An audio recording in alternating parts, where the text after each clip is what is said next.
Come here, boy. What happened to you? What happened to you? You got happy. You happy? Happy boy?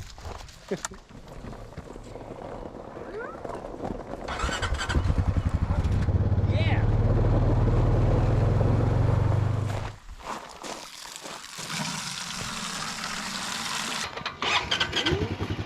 You want to ride?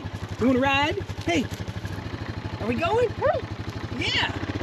Huh? Come on, boy. Come on, boy.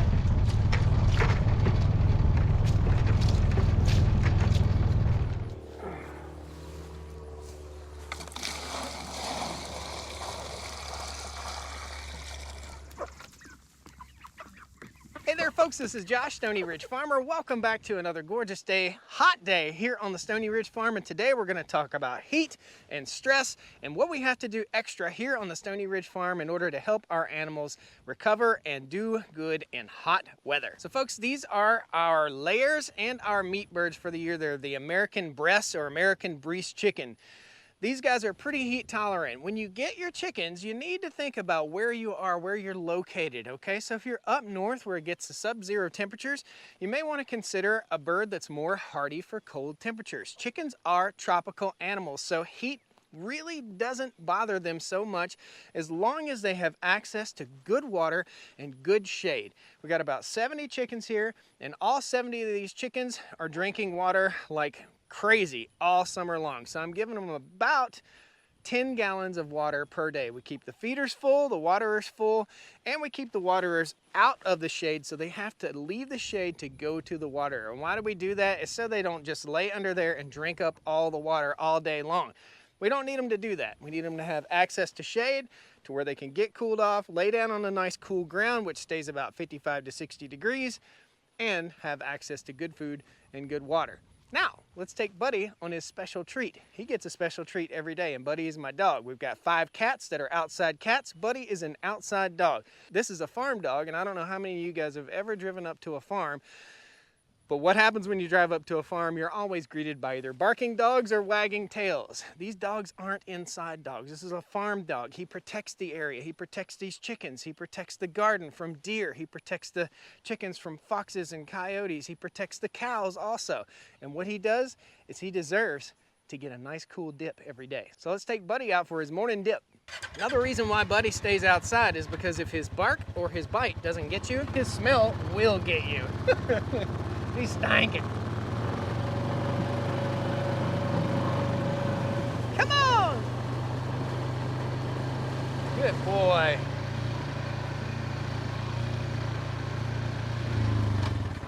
Good boy. Water, water. All I have to say is water. Buddy knows exactly what's going on. Every day in these hot summer months, sometimes 2 and 3 times a day, I'll take Buddy down to the pond and let him get a good dip in the nice cool water. Get that water!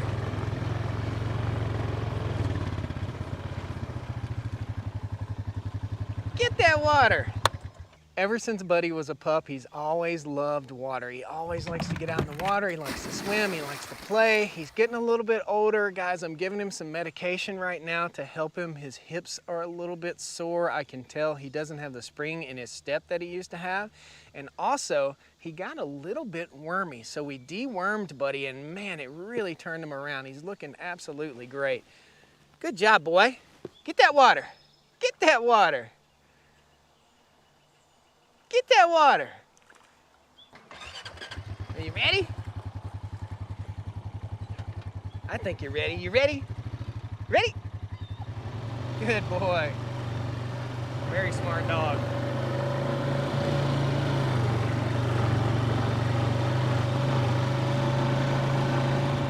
Go to your house. There you go. If he was an inside dog and he lived inside all the time, we definitely couldn't have him out here in these hot temperatures. You can't take a dog that's used to 70 degrees and put him out in 95 degrees and expect him to thrive. That's why Buddy has his own house right out here. Let's go check the cows. Birdies!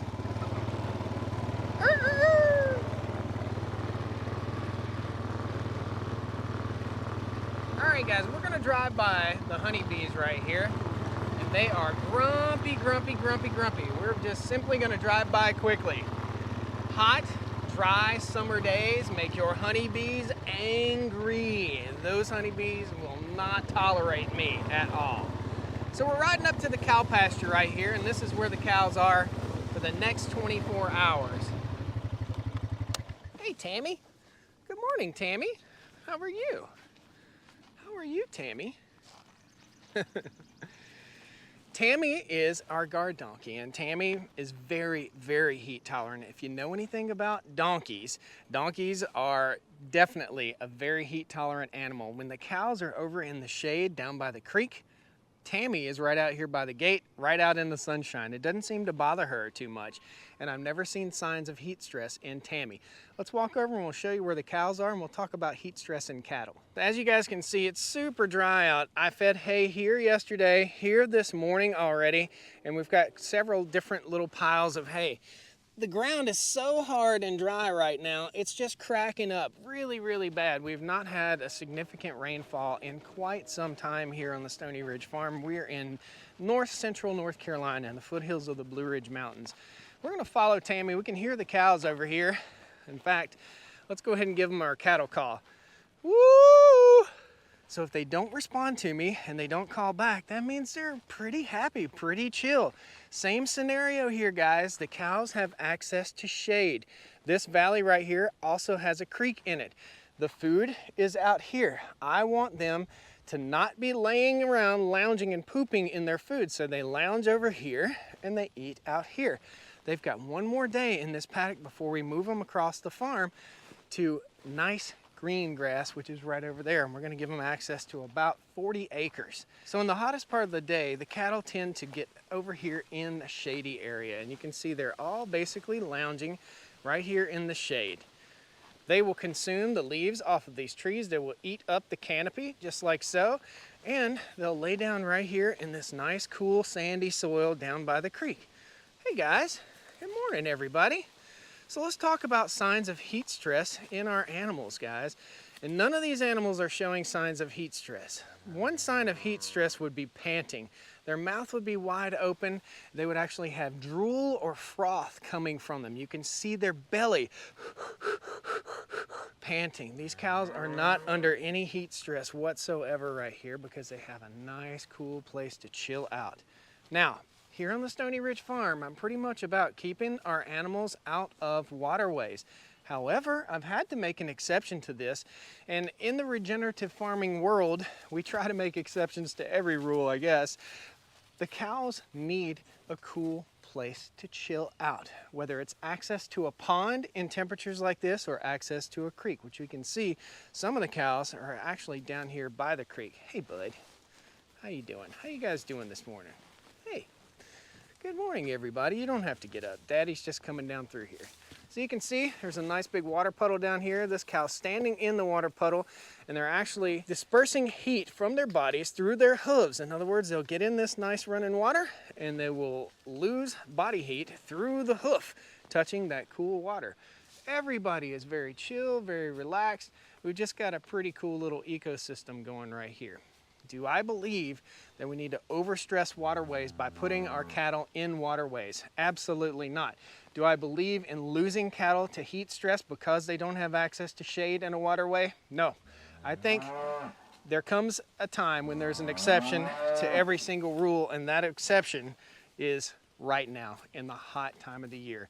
When the heat index is up to 100 to 110 degrees, that can kill our animals. And I don't know if you guys paid any attention to the news last year, but we had feedlots where cattle were out there in large groups and large bunches without access to proper shade and or proper water. And what they do out on these feedlots with these black cows, which really soak up the heat, is they'll sprinkle water over top of them. But sometimes it's just not enough to cool them. And last year, when we had a drought out west in those feedlots, which is not what we have here. We have cows on grass. We have nature, not concrete and not feedlots. And we're not just dumping food to our cows. We're letting them consume what they want to consume. When we treat our cows like this, they don't have that heat stress that they have out on feedlots where they're out there in the middle of nowhere with no trees and not exposed. This And this is what keeps the cows cool. The cool ground, access to water, and the shade from the trees. So the difference in what we do in the spring and in the fall with the cattle versus right here in the hot part of the summer is we give them access to more water and we give them access to shade, just like this, guys. So my routine throughout the day is to make sure that these cows are not heat stressed. And if they are heat stressed, it's my job as the farmer slash rancher to get these cattle to a place where they always have access to shade in the summertime. One of the biggest mistakes, and I'm going to leave you guys with this thought, one of the biggest mistakes I made in building this farm was simply not leaving that. I didn't leave enough trees in my pastures, and I'm having to pay for that right now. We just planted somewhere in the neighborhood of 150 different trees throughout the pastures to help build hedgerows to give the cows this opportunity. Now, I don't allow them in the waterways, but a couple times a year, but when it's 110 degrees outside, the animal's health is super important, and we don't have 500 cows in a creek making a huge mess right here. We've got 50 cows lounging in the shade with plenty of access to water. When it gets really, really hot, we'll open up to the pond up top, and they'll be able to wade all the way into the pond, belly deep, and that will help keep them cool. Heat stress is super important, guys, and if your animals are suffering from heat stress, it can cause loss of life, it can cause loss of weight, it can cause decreased productivity, and it can really harm your animals. So it's all about keeping everybody comfortable here on the Stoney Ridge Farm, keeping the cows comfortable, providing access to shade during these hot summer months. And water is super important. If you only have waterers, set out a sprinkler in the middle of the day underneath your shady area and let those cows get some water on them. Keep them cool. It will make them more productive and they'll be better, healthier, and hardier animals. These animals are out here in 0 degrees in the wintertime, and they're out here in 110 degrees in the summertime. Super hardy, great critters, but you gotta take care of them and you have to know the signs of heat stress. I'll post them right here so you guys know. Frothing at the mouth, panting, drooling, lethargicness or lethargy, all those are signs of heat stress. Thank you guys. Please hit that like button, subscribe to the channel. Love to have you back here on the Stoney Ridge. Scene 1, Act 1. Stressful days on the farm where the cows are super hot and their owner is too. Now I'm suffering from heat stress. I need to get back in the house.